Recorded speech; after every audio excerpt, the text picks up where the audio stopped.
What's up everybody and welcome to the channel. Today we're going to take a look at this 2023 Hyundai IONIQ 6 SE. This is finished in curated silver. MSRP is about $46,800. So let's pop the front area, see what is going to power this fully electric mid-size sedan. So if we can find the latch, one thing very cool, you're going to see a little bit of storage down below, which is a nice touch. So this car has a 77.4 kilowatt hour lithium ion battery. Range is about 361 miles for this rear wheel drive version. Packs 225 horsepower and 258 pound-feet of torque. Curb weight is also about 4,300 pounds. Moving to the styling, this is kind of a unique looking car. I would say it's very round and very bubbly. You got a few sharp lines to it. You got a nice set of LED headlights. They say IONIQ 6 in them. Have a pretty cool design as well with all those squares. If I go ahead and tap one of the buttons, you can get a good look at how some of those lights look. You're also going to see some gloss black surrounding the front end. You have some parking sensors, more trim, active shutters as well, and safety sensors. So it's got a pretty nice front end. I do like how the headlights look. I think they do look kind of sporty. You also get a sharp line fading into that front bumper all the way to the windshield. And then as we make our way to the side profile, you got a nice set of 18-inch wheels with a pretty aerodynamic shape for the spokes. Two-tone color, some sharp lines surrounding those wheel arches, and a sharp body line down below. Now you can see those door handles, they'll pop out and in depending on if it's locked or unlocked. Then you have a nice design on the LED turn signals on these side view mirrors. Very bubbly roof with black surrounding everything, and as you can tell, it just kind of like droops front and back. So kind of unique the way it just slopes into the back as well.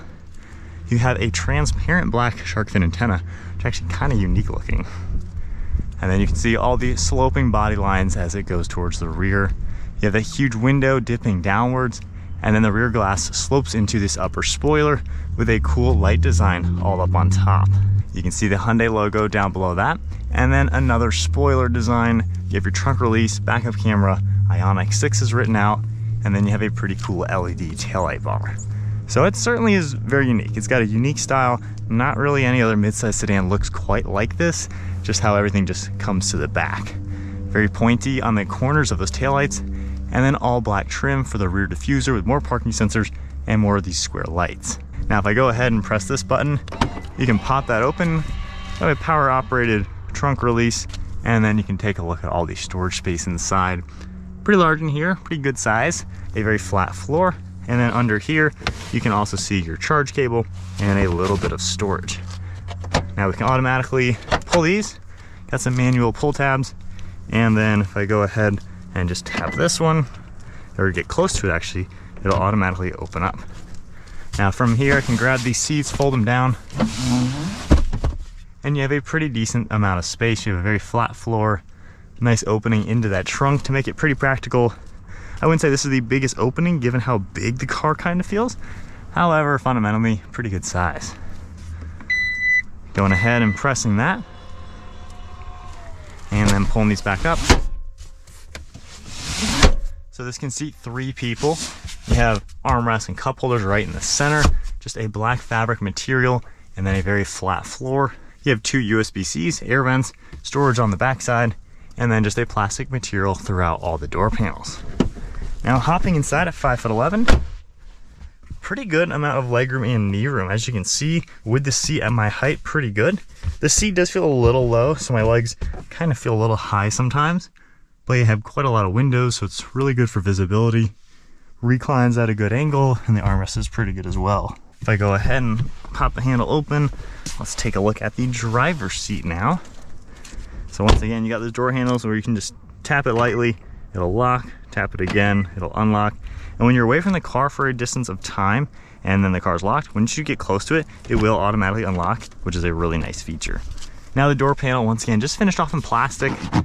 You can just see all that rubber design for this armrest. It's also a big grab handle. Then we have a mesh material for the speaker, and of course your grab handle and storage down below. Kind of has like a transparent clear color as well. You have IONIQ 6 on it, all of your power controls for the driver's seat, and then more of the black fabric. You get just a little bit of contrast stitching, nothing all too fancy for the interior. And then hopping inside, foot on the brake, we can fire it up.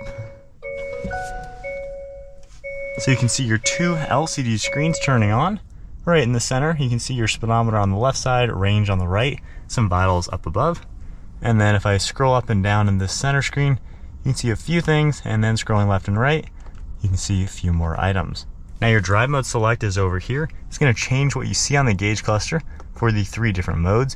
And I really like on here, you can see the lights will change color as you go through the different drive modes. We have more controls on the left side for cruise control, forward pacing, lane keeping, and steering intervention. Bluetooth and audio controls on the right side. And then the stock up here for all the windshield wipers. Your drive select is down below. And then these paddle shifters are for the regenerative braking. You can adjust that lower or higher.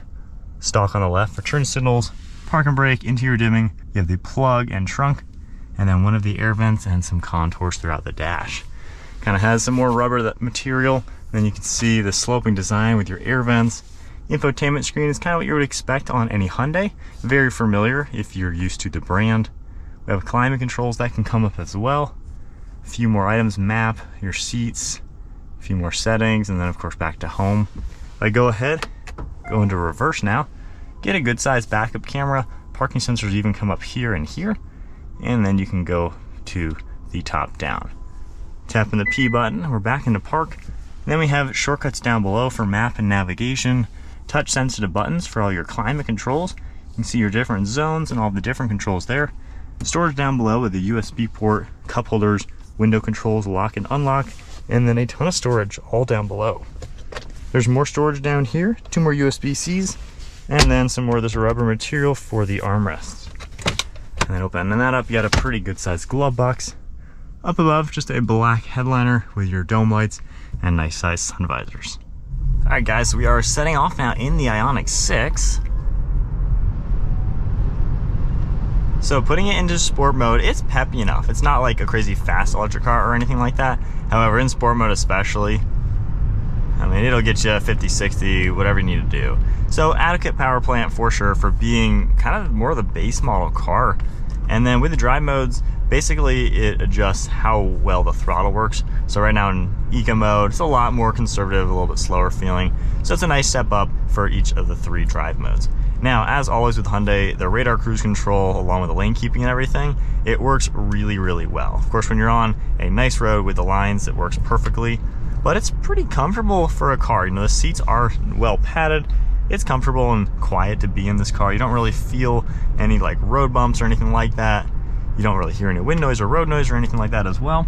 And then you have pretty good visibility throughout the front and over your right shoulder, pretty good view there as well. Now, like any electric car, kind of on the heavier side, which does mean when you're going a little bit quicker in turns, it feels pretty planted. You know, there's not really much body sway or anything like that, and the steering actually is nice and direct. It feels heavy and very well weighted. So not a bad car to cruise around in. If you're gonna be doing highway driving or even twisty road driving, it seems like a very confident car to drive. You also have a lot of room. This car feels very open on the interior. At 5'11", I have even more adjustments that I have now, so I can really make this go crazy as far as how many moves I can move the seat around and everything like that. But steering wheel feels really nice in your hands. Great armrest as well, where you just fit comfortably. Good legroom, great space and storage solutions. So it's an easy car to drive, and Hyundai's technology is super familiar. It's not hard to get used to. It all looks very clean and just easy to use while you're driving. So it's not a distracting system, just the way everything is laid out. So I like that about this car. Another thing, only drawback I would say, is there's a lot of plastic, like the whole dashboard, the whole doors and everything. The fabric isn't really anything high-end. So there is a lot of just generic, I'd say, economy car materials in this car, which is kind of my one complaint with it. You know, for 46 grand, the Toyota Crown is the same price and it feels like a baby Lexus. So I wouldn't mind nicer materials on the inside. Aside from that, the button quality and everything like that feels nice to touch. Nothing feels cheap. As far as the parts that you're always touching, as we have a shed driving down the road, that is a very interesting sight. But anyway, that is very, very interesting. Anyway, yeah, interior, that's my only drawback, I would say. But it does feel comfortable, it's easy to drive, the tech works good. And if I can hit this big bump, we can test out the build quality a little bit. I guess I'll just go around him. But hitting a big bump. It feels really solid too. So I like how the build quality, it feels like a solid car, just wouldn't mind a little bit more spruced up interior, I would say.